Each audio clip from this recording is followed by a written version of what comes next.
Seja bem-vindo de volta à segunda parte da nossa aula de hoje. O meu nome é Hudson da Costa Pereira, eu sou advogado e professor de Direito. Sejam bem-vindos à nossa aula de hoje. Bom, pessoal, olha só, a primeira coisa aí que eu queria colocar para vocês aí, a gente até tratou lá na aula passada, vocês se recordam lá que o procedimento legislativo ele é dividido então em três fases. A gente tem aí a fase introdutória, ou como alguns doutrinadores também chamam de fase da iniciativa parlamentar, né? Depois nós temos a segunda fase, que é denominada de fase constitutiva, que é onde acontece a deliberação, a votação, a sanção ou veto do projeto de lei. E por fim a gente tem a fase complementar, né? É onde ocorre então a promulgação e a publicação do projeto de lei, tá ok?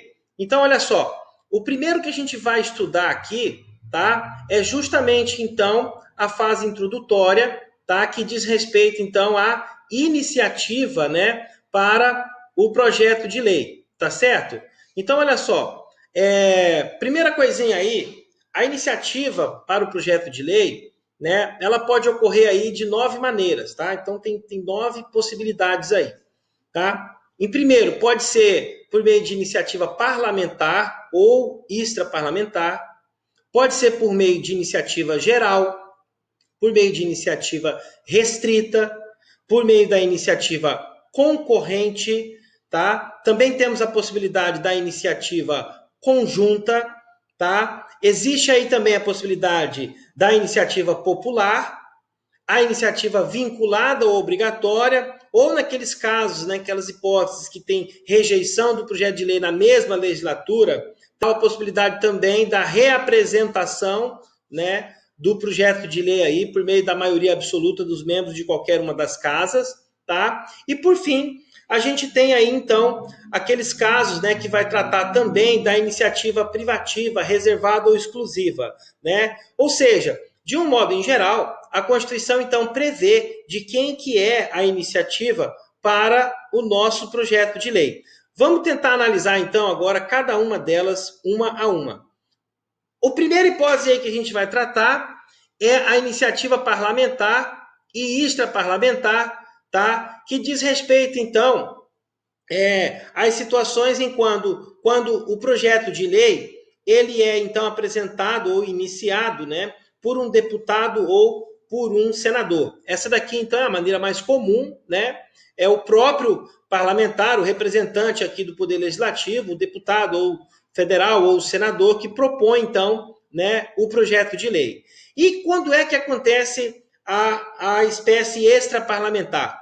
A forma da iniciativa extraparlamentar, ela vai surgir naqueles casos em que o projeto de lei pode ser iniciado por outra pessoa que não seja, né, legitimado, né, ou que não seja o quê? Um parlamentar, um membro do Poder Legislativo, tá certo? Por isso se diz, então, extraparlamentar, ou seja, trata-se daquelas hipóteses, então, em que o projeto de lei é apresentado, né, ou pode ser apresentado, né, por pessoa estranha ao poder legislativo, tá certo?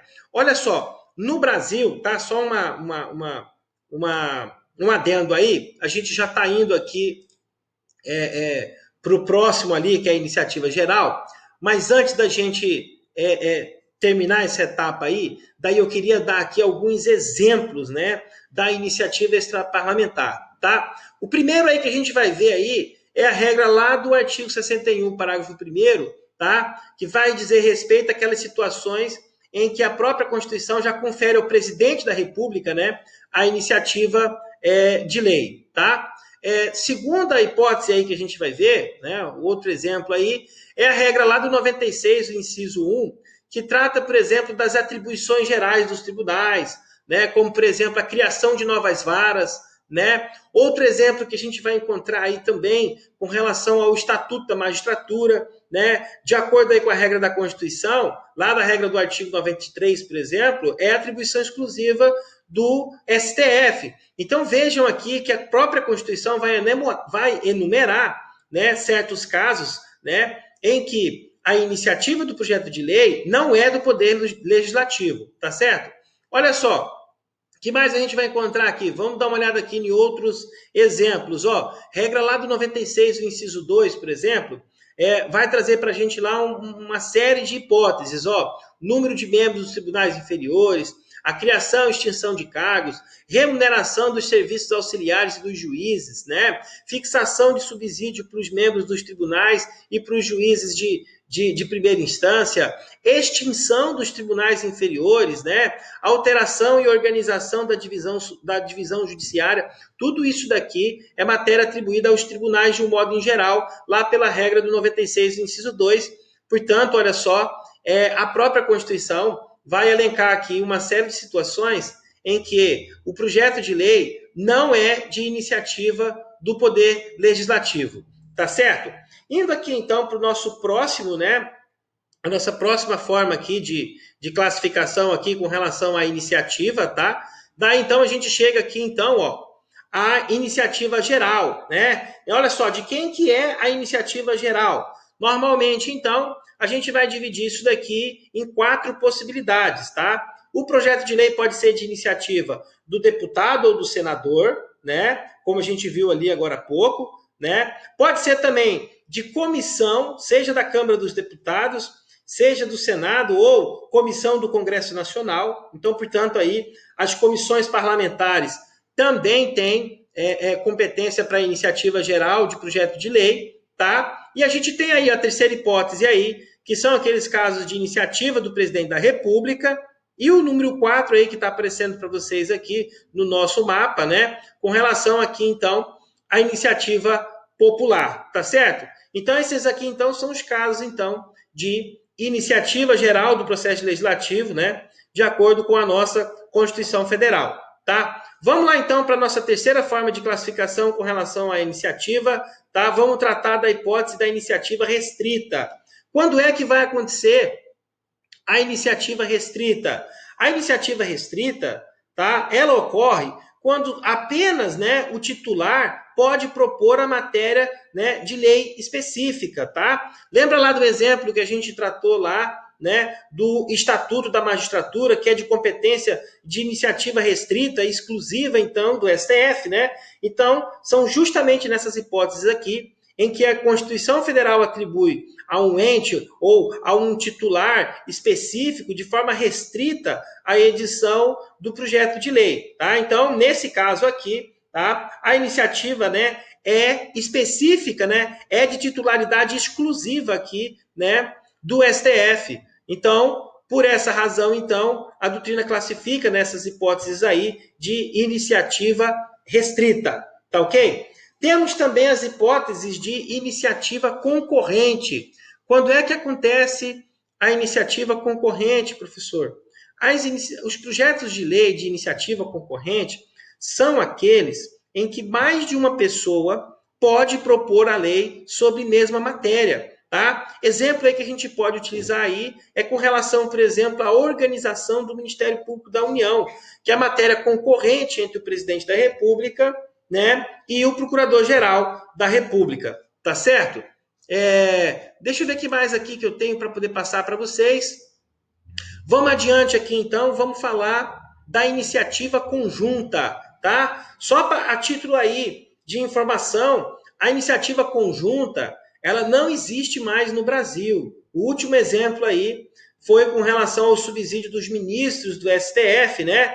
Antigamente era a atribuição conjunta dos presidentes da República, da Câmara dos Deputados e do Senado Federal e do próprio STF, tá? Mas, né, depois lá da emenda constitucional da reforma do Judiciário, né, foi atribuída então a competência exclusiva, né, para o próprio STF, né, a iniciativa do projeto de lei que trata então dos vencimentos, né, do STF, tá? Então, portanto aí, né, pela regra lá do artigo 93 da Constituição, tá? Foi atribuída a competência exclusiva para o STF, né?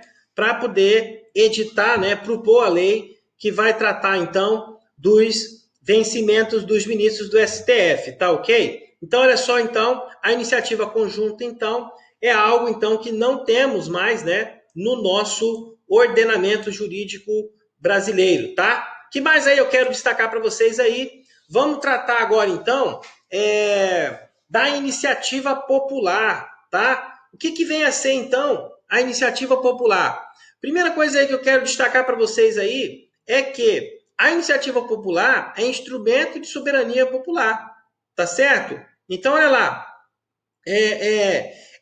de quem que é, né, a atribuição da iniciativa do projeto de lei? Parte da própria população, tá? Então, em que pese a população inicia o procedimento legislativo, né, que é aquela fase lá da arrecadação das assinaturas, né, tem que observar aqueles critérios mínimos lá, que daqui a pouquinho a gente já vai tratar deles, tá?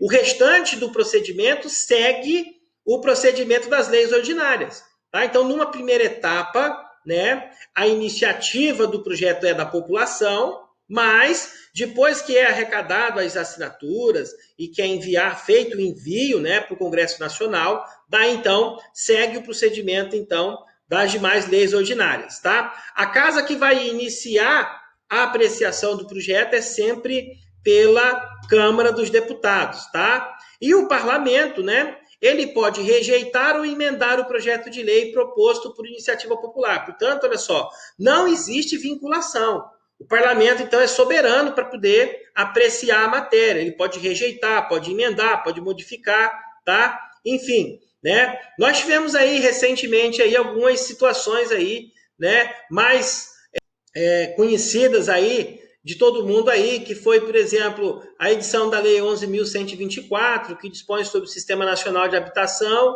tá? Outro exemplo que a gente pode citar aí é a Lei da Ficha Limpa, Lei Complementar 135 de 2010, tá? Também, né, foi fruto dessa modalidade de iniciativa, tá certo? Olha só, o que mais eu quero destacar para vocês aí? Somente cabe iniciativa popular em lei ordinária e lei complementar. Portanto, não tem projeto de iniciativa de lei popular para projeto de emenda à Constituição, tá certo? E vamos falar então agora dos requisitos. Quais são os requisitos? Olha lá, na União, nós temos aí o mínimo de 1% do eleitorado nacional, tá? Tem que ser no mínimo em 5 estados e no mínimo de 0,3% do eleitorado em cada estado, tá certo? Olha só, a gente também vai observar aí, pela regra da Constituição, tá? O projeto de lei de iniciativa popular, ele é de repetição obrigatória. O que significa isso daqui? Significa que os estados e os municípios, ao elaborarem respectivamente as suas constituições e as leis orgânicas, têm que prever a iniciativa popular de lei em âmbito regional ou local, tá? Exemplo aí nos estados, isso daí está previsto lá na regra do artigo 27, o parágrafo 4 da Constituição. E com relação aos municípios, a gente vai encontrar a previsão legal da iniciativa do projeto de lei, tá? Da iniciativa do projeto de lei popular, né? Lá pela regra do artigo 29, o inciso 13, onde, inclusive, está fixado lá o requisito mínimo, né, de 5% do eleitorado, tá? O que mais eu quero destacar para vocês aí? Olha só, a iniciativa popular é regulamentada pela Lei 9.709, tá? E daí, só de um modo em geral aqui, ela estabelece pelo menos 2 critérios aí que tem que ser observados, tá? O primeiro deles aí está lá no artigo 13, o parágrafo 1º, que diz o seguinte, que o projeto de lei só pode versar o quê? Sobre uma única matéria. O que significa isso daí, então? Não pode ter mais de um tema o projeto de lei de iniciativa popular, tá? E o segundo aspecto aí importante aí é que ele não pode ser rejeitado por vício de forma. Então, olha lá, inclusive a lei determina que cabe à Câmara dos Deputados, né, por ser o órgão competente, providenciar a correção de eventuais impropriedades na técnica legislativa ou até mesmo na redação, tá? Isso daí está previsto, então, lá na regra, artigo 13, o parágrafo 2º da Lei 9.709, que regulamenta o projeto de iniciativa popular, tá certo? Que mais aí? Estamos chegando, então, aqui na iniciativa vinculada ou obrigatória. O que eu quero passar para vocês aqui, tá? Com relação à iniciativa vinculada ou obrigatória, né? O legitimado aqui é obrigado a iniciar o processo legislativo, tá? Exemplo aí são, por exemplo, aí lá do artigo 165 da Constituição Federal, diz respeito lá ao projeto do plano plurianual, que mais? A lei de diretrizes orçamentárias, né? A lei de orçamento anual, tá? Tudo isso daqui, ó, pela regra lá do 165, tá? O presidente da República é obrigado a apresentar os projetos de leis orçamentárias, tá? Por isso que se diz que nesse caso aqui, a iniciativa do projeto de lei, então, ela é vinculada aí obrigatória, tá? Porque envolve essas situações aí nas quais, né, o legitimado é obrigado a dar início ao processo legislativo. Veja que aqui não se trata de faculdade, aqui se trata o quê? De obrigatoriedade, tá? Inclusive, é importante a gente verificar aqui que na prática, tá? A Constituição, inclusive, estabelece forma e os prazos estabelecidos para que o legitimado, né, proponha, ou seja, para que ele exerça, então, né, a apresentação do projeto de lei. Cada hipótese aqui com relação à iniciativa vinculada e obrigatória, então a gente vai agora tratar da outra espécie aí, que é a iniciativa da maioria absoluta dos membros de qualquer das casas do Congresso Nacional, tá? Vamos lá, gente, ó, primeira coisinha que eu quero que você observe aqui é que essa hipótese aqui, ela só ocorre quando o projeto de lei ele é rejeitado lá na fase de discussão e votação, tá? Daqui a pouquinho a gente vai estudar aqui a segunda fase do processo legislativo, tá? Que é a fase constitutiva, aonde acontece a deliberação, tá? Então, a Constituição prevê que em algumas situações, né, quando a matéria é rejeitada, ela não pode ser objeto de uma nova propositura dentro da mesma sessão legislativa, tá? Aí só lembrando aí a vocês aí, né, o prazo da sessão legislativa que vai de 2 de fevereiro até 22 de dezembro, tá? Mas tem uma exceção para essa regra. Olha lá, é justamente naquelas situações lá que quando a maioria absoluta dos membros de qualquer uma das casas, né, aprova, né, ou delibera pela reapresentação, né, do projeto de lei. Olha só, onde é que a gente vai ver isso daí? Regra lá, por exemplo, do artigo 60, parágrafo 5º, né, referente lá à emenda constitucional, por exemplo, né, prevê lá que a matéria constante de proposta de emenda rejeitada ou havida por prejudicada não pode ser objeto de nova proposta na mesma sessão legislativa. A exceção aqui é justamente o quê? A hipótese em que a maioria absoluta dos membros de qualquer uma das casas do Congresso Nacional, então, faz, né, ou melhor dizendo, delibera, né, pela reapresentação da proposta, tá? Dispositivo idêntico aí, a gente vai encontrar lá na regra do 62, parágrafo 10, referente aí à medida provisória, tá? Daí, olha só para a gente contextualizar aqui, inclusive, ó, esse exemplo aqui da reedição da medida provisória aconteceu agora recente no último governo do presidente Michel Temer, quando ele reeditou a medida provisória que dava o status de ministro para o Moreira Franco. Daí, olha só, quando o STF, então, julgou a matéria, apreciou, né, o ato normativo, daí, olha só, né, o ato normativo, então, foi considerado inconstitucional, ó, justamente, ó, porque o presidente aqui na época, né, ele se utilizou aqui do expediente aqui, ó, da reedição de medida provisória dentro do mesmo ano. Isso daqui é vedado pela Constituição, tá certo? Agora vejam bem, caso, né, essa proposta aqui tivesse sido, né, deliberado por maioria absoluta dos membros, seja da Câmara dos Deputados ou do Senado, seria possível, né, a reapresentação do projeto para apreciação da casa, tá? Como aqui no caso não foi observado isso daí, então tá lá por previsão expressa, né, do artigo 62 do parágrafo 10, que veda, né, a reedição na mesma sessão legislativa de medida provisória, tá certo? E a última hipótese aí que a gente vai ver aqui, também lá do artigo 67, que diz respeito ao projeto de lei ordinário ou complementar, tá? Dispositivo também idêntico, né, que diz que a matéria constante de projeto de lei rejeitada, né, somente poderá constituir objeto de novo projeto, ou seja, né, somente pode ser reapresentado na mesma sessão legislativa mediante proposta, então, absoluta dos membros de qualquer uma das casas do Congresso Nacional, tá? Então, olha só, a gente acabou de tratar aqui, então, né, da hipótese da iniciativa da maioria absoluta dos membros. Então, agora a gente vai para a última hipótese, que é a iniciativa privada reservada ou exclusiva. Quando é que ela ocorre?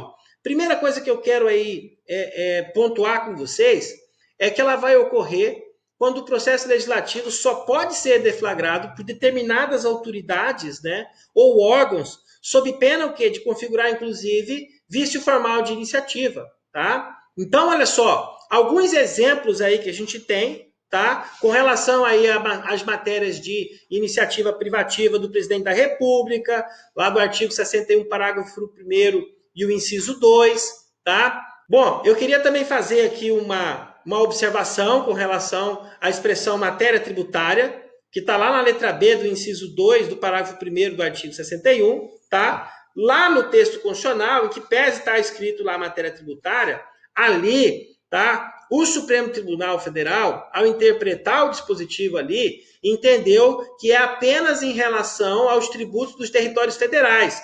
Isso daí está lá no julgamento da ADI 2447, de relatoria do ministro Joaquim Barbosa, tá? Isso daí, gente, é um efeito decorrente, né, da interpretação lógica lá da regra do artigo 18, parágrafo 2º, né, que trata os entes, os territórios federais, né, como entes descentralizados e vinculados à União.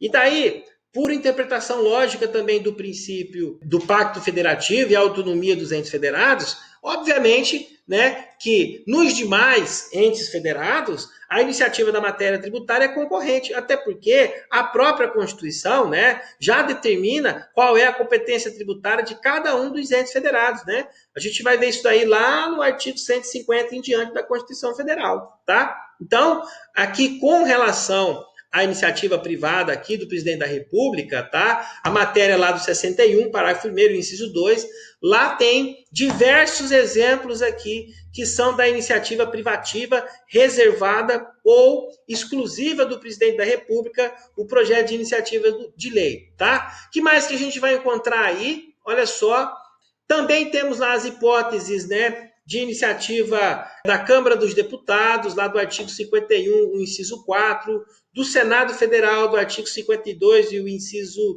13, principalmente aí aqueles projetos que versam sobre matéria da organização, do funcionamento, da polícia legislativa, da criação, extinção, transformação de cargos, empregos, funções, né? A iniciativa do projeto de lei para fixação dos subsídios, né, da remuneração dos deputados e dos senadores, tudo isso daqui são exemplos, né, da iniciativa privativa reservada ou exclusiva.